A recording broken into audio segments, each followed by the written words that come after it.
እንደዚህ እንደቀየረሽ ደርስበታል። አንዴ ቆይ መልሼ ልደውልልሽ። ሰው መጣብኝ። አዎ ቀይሪ። እኔም አልወደድኩት።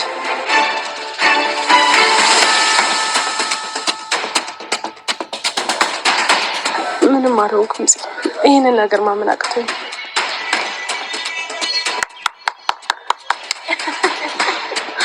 አንተ ሰላቢ አንተ ነህ ስትጮቱብኝ የነበረው።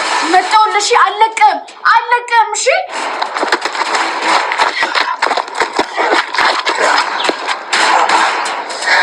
ቆይ እናንተ ለሱ እየወገናችሁ ነው እንዴ? ሄጂ ማን እንደሆንኩኝ አሳየዋለሁ። ደግሞ ምንድነው ከፊትሽ ጥሩ አይደለም። እሺ በህይወትሽ አያገባሽም የምትይኝ ነገር አለ። ይሄማ አያገባሽም። የእኔ ጉዳይ ነው። በቃ ታይኝ።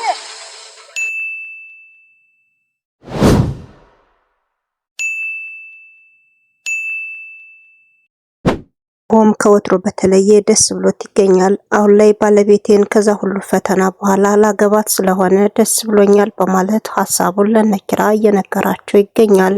ነገሩን ከሰማና ከተመለከተ በኋላ ጓደኛዬ በሰው ደስታ እንጂ አሁን በራስ ደስታ እንደዚህ ስትሆን አይቼ አላቅም፣ ብቻ ግን መጨረሻውን ያሳምርልህ በማለት መልካም ምኞቱንም ነግሮታል። ያ ዘመዶቿ በፍቅሯ ጣልቃ ገብተው ቢያጣሏትም ግን ደግሞ ነገሩን መጀመሪያ እነሱን ከተቀበለቻቸው በኋላ ከራሷ ጋር በደንብ ተነጋግራ ውሳኔ ላይ የደረሰችም ትመስላለች። አሁን ላይ ሄኖክን ይቅርታም አድርጋለት እሱም ደስ የሚል ስሜት ውስጥ የገባም ይመስላል።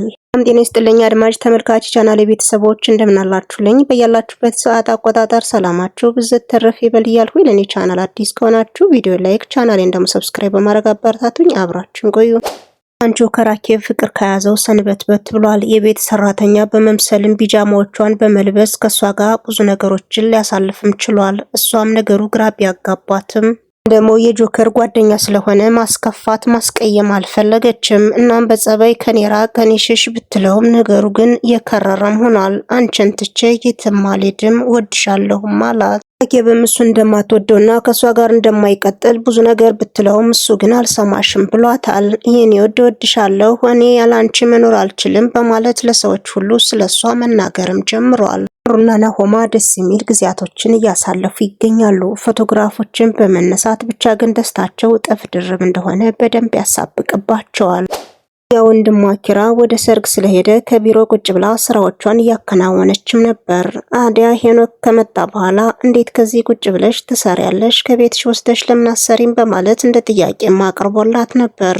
የናዬ ወንድሜ ሰርግ ስለሄደ አሁን ላይ ሰነዶቹ በስተዋል፣ የሚሰራም ስራ ብዙ ስላለ አንዳንድ ነገሮችን ለስራ ብዬ ነው በማለት ለማብራራት ሞክራ ነበር። ታዲያ ወገብሽ ዛለ፣ እዚህ ጋር ቁጭ ብለሽ መስራት የለብሽም በማለት ማሳጅ ቢጤም ሲያደርጋትም ነበር።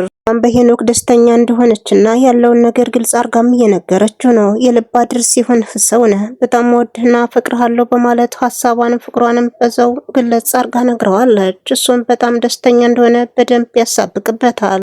እና ኪራ ወደ ቤታቸው ከተመለሱ በኋላ ካልጋቸው ላይ ለጥ ብለው በሐሳብ ተውጣም ነበረ። ጽናትዬ ምን ሆነሽ ነው በሐሳብ ተውጠሻል ደከመሽ እንዴ በማለትም ጠይቋት ነበረ። እሷ ግን በጣም ደስተኛ እንደሆነች በደንብ እየነገረችው ነው። ግን ደግሞ በሐሳብ የተዋጥሁት የነምሩን ሰርግ በደንብ እያየሁና እየተመለከቱ ስለነበረ ለነሱ በጣም ደስ ብሎኛል በማለት ሐሳቧንም ገልጻለታለች። እሱም አንቺ የሰው ደስታ ስለሚያስደስትሽ ነው እንደዚህ ደስተኛ ሆንሽም ብሏታል። ነገሩን በጥሞና ካዳመጠች በኋላ ኪራዬ ይሄ ደግሞ ምን ማለት ነው በማለት ነገሩ እንዲብራራላትም ጠይቀው ነበረ።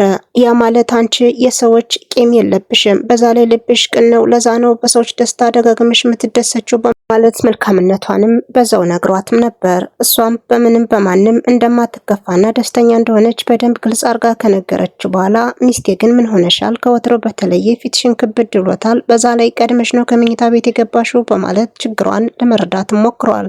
ብዙ ነገሮችን ካስተባበለች በኋላ የሚስቴን ፊት አውቀዋለሁ ልሸመጥጭኝ አትሞክሪ ምንድነው የሆንሽው በማለት አፋጦ ሲጠይቃትም የሴቶችን ጉዳይ ያወቀው ትንሽ ወዲን ቆርጠኝ ነው በማለት ብቻ ግን ሚስቱን መንከባከብ እንዳለበት በዛ ላይ ደግሞ ደውለሽ መናገር አለብሽ አንዳንድ ነገሮችን አመጣልሽ ነበር በማለትም ጠይቋት ነበር። እሷም ነገሩን ቀለል አርጋ ከነገረችው በኋላ ባለቤቴ ግን ባረግዝ እንዴት እንደምትንከባከበኝ እኮ ሳልሁት በማለት እሱም በየወሩ ከምትሰቃይ ለ9 ወር ረፊ ብለሽ እምቢ ብለሽኛል በማለት ብታረግዝ ደስተኛ እንደሆነ በደንብ እየተናገረም ነበር። ሎሽን ነገር ላሻሽሽ እንድድኝልኝ በማለት እየተንከባከባትም ነው። ሄኖክያን ከቢሮ ይዟት ከመጣ በኋላ መንገድ ላይ ጃኬቱን ሰጥቶ እንደ ሮማንቲክ እየተጫወቱም ነበር። በዚህ መሃል ታዲያ ጃኬቴን በዛው ይዘሽው እንዳትቀሪ ቤትሽን አውቀዋለሁ በማለት ቀልጥ ቢጤም ሲያጫውታትም ነበር። ስማ እንኳን ጃኬቴን ልቤን ወስደሽ ወይድል ካላት በኋላ እንደዛ ካልክስ አንድ ነገር ልጠይቅህ በእናቴ እንዲሁም ደግሞ ኤደን እቤት ስለሌሉ ከኔ ጋር ራት እንብላ ብቻዬን ሄጄም ስለማልበላ በማለት ልጁን ይዛ ወደ ቤቷም ጎራ ብላለች። ናቲን ወደ መኝታ ቤት ይዘው ከገባች በኋላ አንዳንድ ነገሮች ሳይፈጠሩ አልቀሩም። ለማቀፍ ስትሞክርም አሁን ላይ እኔ ይህን ነገር አልፈለኩም ብቻ ግን ከየት እንደምጀምር ግራ ገብቶኛል በማለት ነገሩ ግራ ያጋባውም ይመስላል። ሌላም ነገሩ ወደ ፍቅር ቢሄድም ግን ደግሞ ልጁ ገና ጥሬ ስለሆነ እሱን ማስተማር ምርር እንዳላት በደንብ እየነገረችው ነው። ስላንተ ሳስብ ምኑን አስተምሬ ምኑን እንደምተው ሳስብ አሁን ላይ ልቤ እየራቀኝ ነው በማለት ብቻ ግን እንደከፋትም ትነግረዋለች። ናቲም እንደሚወዳትና እንደሚያፈቅራት ከነገራት በኋላ ግጥም አድርጎ እንደ ክፍለ ሀገር ዘመድም ስሟት ነበር። እንዲህ አረጋግተ ብስሜ ነው እንጂ የሚሻለው እንደ ሩቅ ሀገር ዘመድ እንደዚህ አጣድፈሃት ትሳሜ በማለት ለማለማመድ እየሞከረች ትገኛለች። ከሄኖክ ጋር ፍቅር እየተጫወተች ነው። አሁን ላይ ወይናቸውን በመጠጣት ፍራሻቸው ላይ አለማቸውን እየቀጩ ይገኛሉ። እነሱም ደስተኛ እንደሆኑ በደንብ ያሳብቅባቸዋል። ለኔ ለጋሻ እያሌው የሆነውና የተፈጠረውን ነገር እየነገረችው ትገኛለች። ከነሱ ቤት ለሰርጉ ፕሮግራም እህዳት ስለነበረ አሁን ላይ ስላለው ነገር ምንም መጨናነቅ አያስፈልግሽም፣ አትጨነቂ፣ አትቸገሪ፣ የሚያስፈልግሽ ነገር ካለ እኔ ያለሁ ብሏታል ጋሻ እያሌው።